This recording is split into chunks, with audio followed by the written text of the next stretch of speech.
Remember how much work it was to put your house together right before Christmas? How excited you were? How you didn't mind taking out all those boxes and tissue papers? Well, now it's time to put it all away. Imagine if you had 500 creches or more in your house and you had to put them all away piece by piece. We're going to talk to a family now who's doing just that.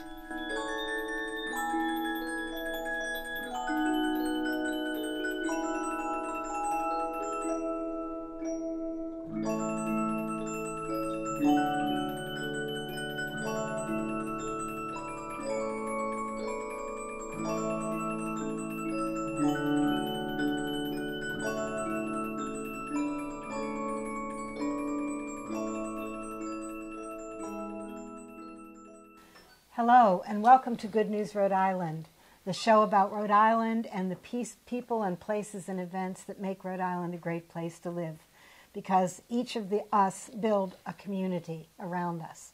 And today we're talking to Trudy Lamoureaux, who's here in her own house that is filled with at least 500 creches, and there's a difference of opinion as to how many there are. And this is Lenore Reum, her daughter, and who has watched her building this amazing collection that goes through this 32-room house in Woonsocket. So thank you for having us in here and for showing us all these wonderful creches in your wonderful house. I want to talk for a moment about creches and say that the first creche may have been started by St. Francis of Assisi in a small town in Italy in 1223. And his goal was to show the poverty of God, the way that God became incarnate, the way that the Holy One, the most powerful one, became least powerful. And so he did so by getting together the animals from various farmers around. And then he told the people of the village to come, and people came from out of the woods and everywhere to see this amazing thing of the creche. And he put a mother and a baby and a father, and people posed it as angels, and suddenly people began to understand differently as he preached. They began to understand the nature of the incarnation, God coming among us, and the poverty of God, but also the incredible wealth of God. So the creche is to remind us of the true meaning of Christmas. The creche is to remind us that we're not just there for all the wonderful family celebrations and all the wonderful meals that we cook or all the great presents we give to each other, but it's really about the coming of God among us, the taking human flesh of God. And so when we are here to look at all these creches, we think of the many ways that different artists have looked at this subject and then made the people to go around in it. And there are some in different museums if you look for them. I know there's one in Pittsburgh, there's one in New York, and you can see these amazing creches with hordes of people coming to see. And they're all dressed in costume, possibly the 1600s, the 1700s. Anyway, they're all dressed in costume to say these are the ordinary people who came to experience an extraordinary one-time event. So we are here with all of these creches. They're material things. They're small. Some creches are the life-size. Some are living. But Trudy, you started collecting creches when you were a young child. Is that right? You did not have a creche. No, we were poor, but we had found that at 29 cents per personage, you could build a little creche. And of course, I made the housing myself with wood and cardboard. I still have it. I put it on every year except at Christmas. My brother died. I didn't want to put it up. And finally, the day before Christmas, they insisted I plug it in, and it's upstairs. You will see it later. What's interesting about creches and why I have so many is that people know I have an affinity for them. And now, when they go into a rest home or break a household, they give it to me. And most of them now are really donated. When they closed the rectory at Saint Famille, or Holy Family, last year, Father Saint Godard gave me another 100. So I'm up to 554 creches. You needed them. But they're placed in such a way in a house this big that it's subtle. It's not like a store one after another. But what's interesting about the creches that are in that house is you will marvel at the diversity of creches. And I just bought one in Assisi October 10th. I was there this year, and of course, being the center of creches, they have all kinds, and that one's upstairs. I had to get one there. Just like years ago, I got one in Bethlehem, of course. Well, we should see the Bethlehem and the Assisi one, definitely. And Lenore, how about you? Do you collect creches as well? Well, I don't have to. That's true.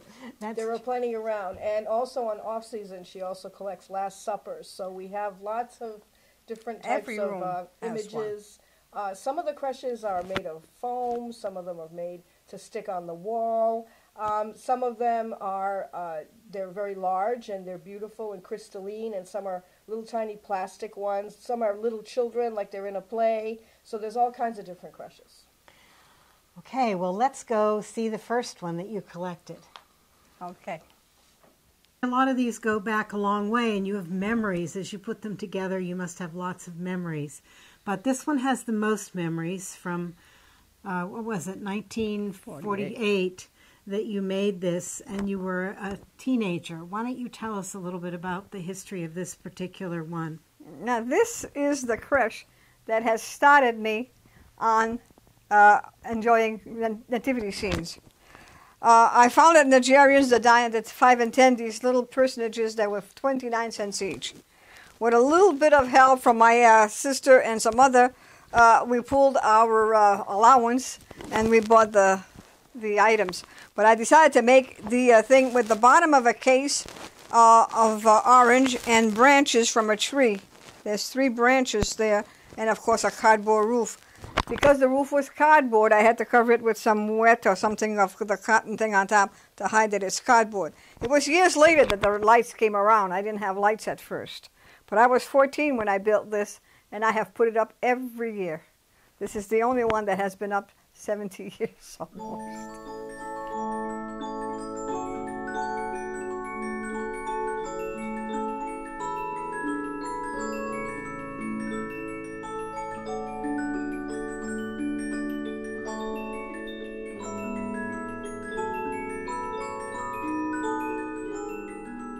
The fun of collecting nativity scenes actually is the diversity of them and how different they can be.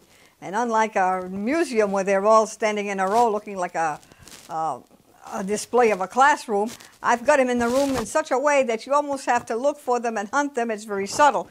But this one here is a Precious Moment by Hallmark.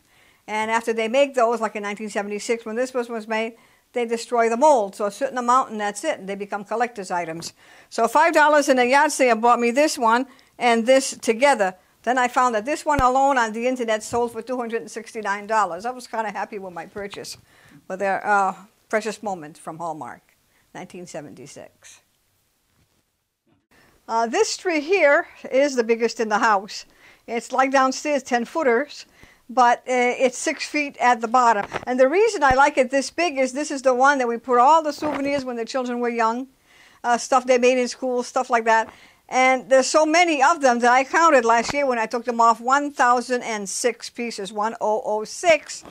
And therefore they're inside the branches just as much up to the trunk in order to put them all in. Not too many branches have nothing on it. This tree takes 6 hours to put up and 2 hours to take down.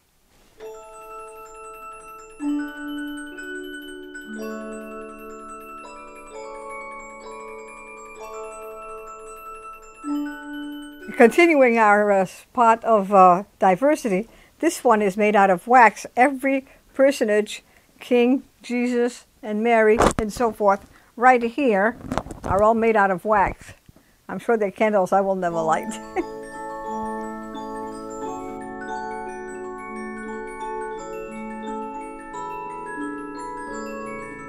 Another very different creche, but it's not that rare. Like the little small Avon downstairs, I've seen this one in different places in different creche museum. It's actually a little snowman. This is one of the kings, for instance, looking at a little snowman. Now, the difference between mine here and the one that we see at the Creche Museum at La Salette, or in any other place for that matter, is that there's no housing for it.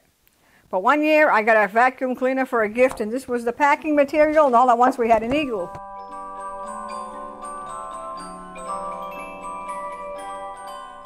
This Avon set here, for instance, is made a little piece at a time, and Avon people that sells through houses were trying to get you to buy them, or if you bought a certain amount of things, you got one of those free.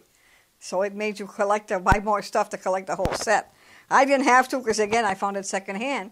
But this is made by Avon, that one. And again, like the Precious Moment, the characters are little children. It's a really little girl's face. So I thought that was interesting. But those are very well known again. And like I said, they're not necessarily rare, but they're an Avon product, and we give them credit for it. Again, pretty old. We are in the formal sitting room, I would think, for this beautiful house. And for the first time, you have a gold tree here because you have gold furniture. And it looks quite lovely. So why don't you tell us a little bit about it? Well, I had first bought a second-hand tree in this room when I first got here years ago. And my birthday being Christmas week, after Christmas, everything being inexpensive, my kids came in with a birthday gift of a white tree and told me I couldn't put nothing on there but gold furniture to match gold ornaments to match the French provincial set that was here in this room. So that's what we did, and it's unusual because of that. It's everything on it is gold. I actually robbed all the other tree of their gold ornament and landed here, and the balls that were here went elsewhere. But it's fun to decorate. It's fun to decorate. This room is called the teepee. It was the men's hangout, playing cards in here and smoking. In those days, the big stogie cigar. So it's made in the shape of a teepee as smoke rises. And of course, it goes out by a grate at the top, as the room is no second floor above it, shaped like a teepee. Because of this, I love this particular creche. And you want to talk about diversity. This one here is an American Southwest. In other words, the teepee is the housing. The little baby is a papoose, and the donkey is a wolf. The cow in there is a bison, and the Indian chiefs the Indian chiefs are becoming kings, and their camels are horses. So it's really a Arizona-based type of thing that Father St. Godard gave me years ago, and I think that it makes a point for the diversity of what nativity scenes can look like. We're up in this very, very commodious second floor hallway, and some of Trudy's creches are here. Some of them are brand new, just from Assisi, and they're lovely, all of them.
I think the point of this is somehow the story of the humility of God coming among us.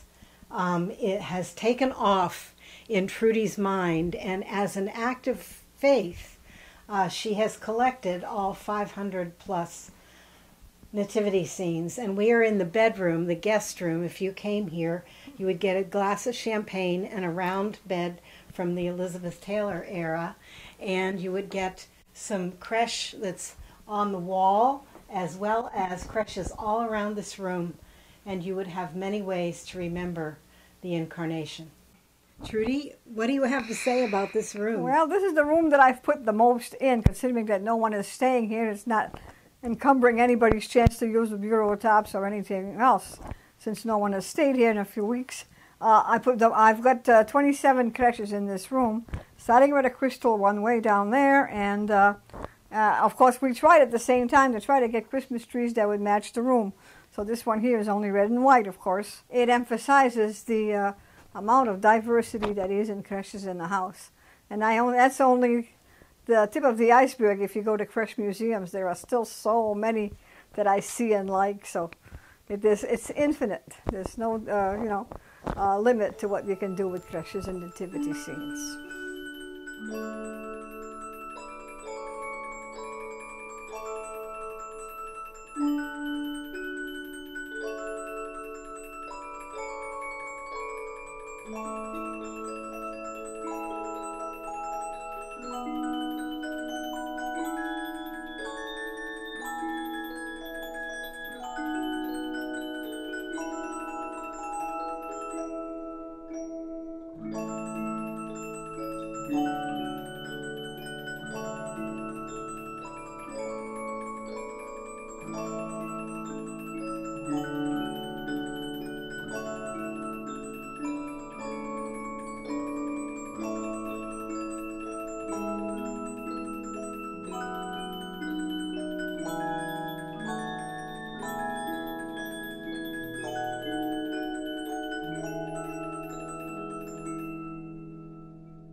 As the last thing that we're going to see in this wonderful house with Trudy's touring is the tree that she has decorated over 26 years. All of the ornaments are hand crocheted and made by her with a great deal of love and thought. And so I want to turn this over to Trudy, and she'll show us some of the tree ornaments. Here's a church, for example. So you figured out how to crochet these, and then you have a special process that you use to make them stiff. Uh-huh. Okay.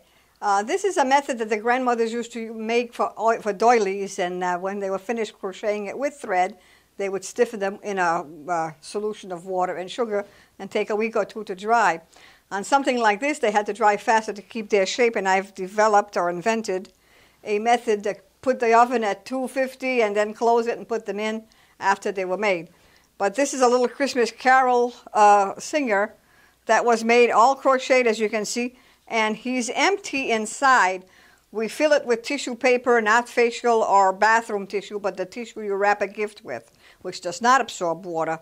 And you put it inside the pieces, and after that you put them in the oven, and when you come out with a crochet hook, you take it out. So this, and every item on this tree, is nothing more than thread and sugar.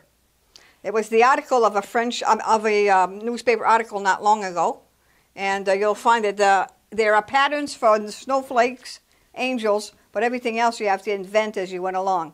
And it took me about 5 years to have just about enough to fill the tree and made a little red bow for accent. But that to me is my pièce de résistance, and as you can see, they're very hard. You can't press it, yet they're empty inside. And they have lasted all these years in storage. I didn't know that they would, being sugar. And I do store them here at room temperature, though. You wrap them in tissue paper. Yes, and they cannot go in the cellar where they could be humid, or the attic cupboards where it's too hot. I see. But room temperature all summer long, they stay like this for 25 years. So here's a Christmas tree, another Christmas tree. You're looking at a sled like the old-fashioned. A little guy that's rocking on the horse. And here's another Jesus in the manger. I looked at Christmas cards for new ideas, and I had just about everything I could think of. And there was no more room on the tree, so I quit. Oh, here's a very lovely angel. I don't know if you can see that or not.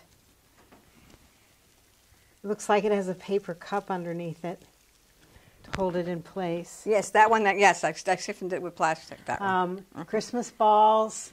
Whoops, this one came off. Christmas balls, a drum, a snowman.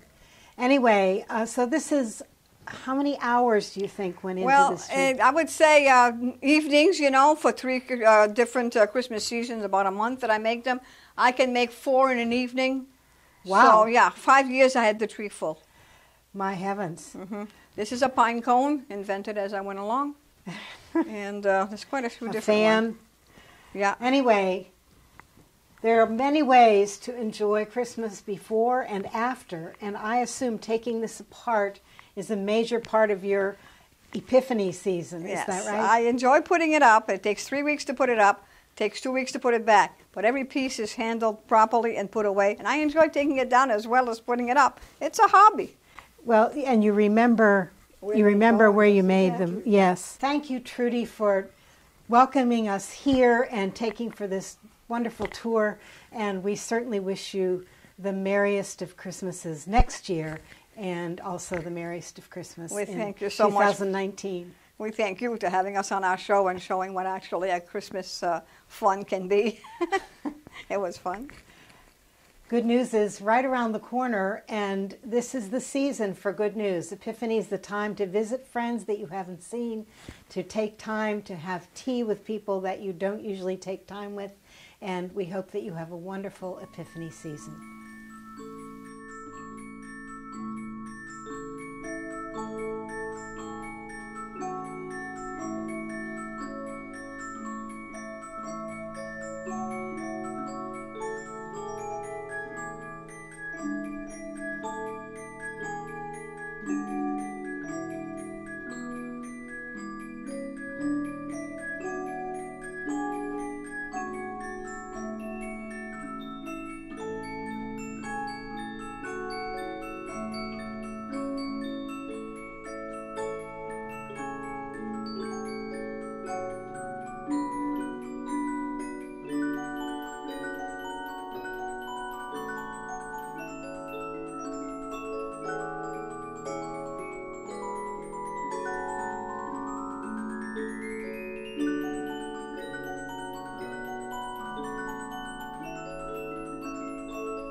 Thank you.